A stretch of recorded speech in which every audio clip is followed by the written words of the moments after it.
the gold of the Sikhs, Splendor and Universality of the Granth.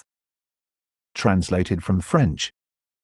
One of the holy ponds of India is the Lake of Immortality, Amritasara, at Amritsar, where the heart of the Sikh faith beats. Whoever goes there is swept along by a human crowd amid the scents of flowers and incense, and arrives with it before a marvel, a golden temple enthroned, like a precious jewel, in the midst of the waters. One expects to be charmed and is dazzled instead. An indescribable throng of travellers, pilgrims, and curious onlookers of all the races of India jostles and calls out in sonorous dialects that strike the ear like a blare of fanfares, while children, running, make the circuit of the marble quays. This temple welcomes all without distinction of sex or religion. Inside, no idol, the sole object of veneration, set in the great hall beneath a canopy of brocade, is the Granth, originally compiled by Arjan, the fifth Guru, and his faithful scribe by Gurdas, day and night without respite, as if to achieve a kind of perpetual adoration.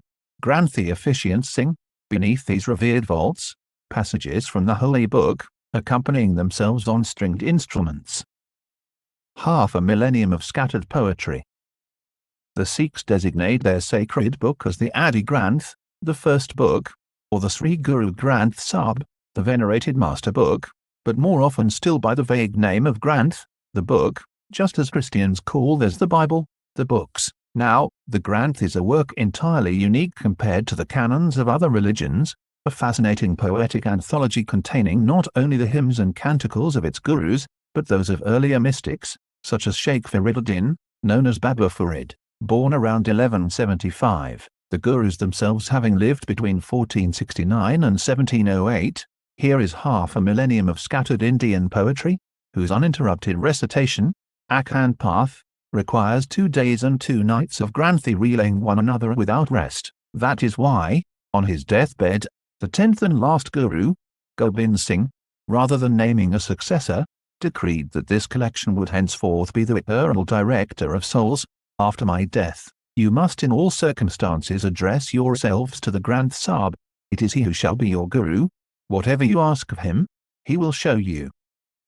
The common kitchen of brotherhood. The philosophy of the Granth is an education of love and benevolence, cast between the Hindu world and the Muslim world. From the first, it adopts devotion, bhakti, without idols or the yoke of castes. From the second, monotheism and the Sufi impulse without the Sharia. By availing itself of high poetry, it gives the idea of what a life worth living can be, a true life, which raises it to the rank of a universal religion. Its prayer invariably closes with these wishes for all humanity.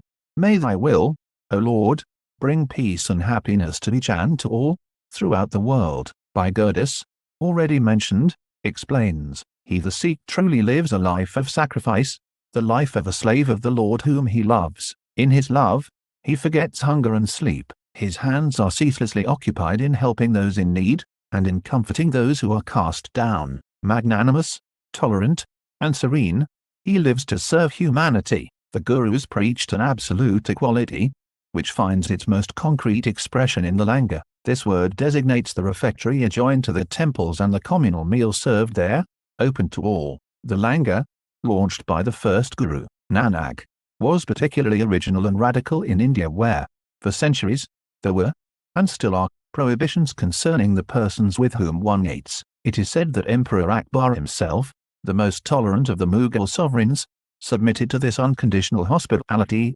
sitting in the ranks of the humble to break bread with them. Build the raft of contemplation, upon it you shall cross without obstruction, and you shall strike neither the ocean nor the tide. He who subdues his ego, strips himself of the self and adorns himself in this fashion, one parts no more if one truly unites with the Lord. Then, the coming and going ceases, and one perceives the Lord everywhere. In highly symbolic language, this poem admirably summarizes the Sikh teaching. Man's ego, horme, me, is prisoner of material life and its faults, represented by the ocean and the tide. Because of them, he cannot reach the other shore, that of final emancipation, nirvana. Man must therefore purify his spiritual essence, manu, free it from the gang of the me, and thereby render himself pleasing to God.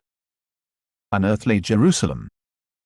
Evening falls over the Punjab, and the golden temple is haloed with garlands of oil lamps, whose reflections in the water make it shimmer with the scintillations of a treasure Iliad. The contemplator then muses that this place is far more than it appears. It is the vision of a city ever brilliant, nobly presenting to the gaze its thousands of resplendent domes, upon which the light falls and rebounds in dazzling vapor. Lamartine. It is the promise of a city that reconciles man with his fellow, as with himself, and from which the original Jerusalem seems to me to drift further with each passing day. For a Christian, the Temple of Amritsar seems to prefigure the heavenly Jerusalem, a city whose gates, the Book of Revelation says, shall never be closed, so as to welcome all peoples before the throne of God and of the Lamb. Indeed, there is in this place the herald of a reconciled humanity, all the more moving when one knows the painful history of the Punjaban of Sikhism.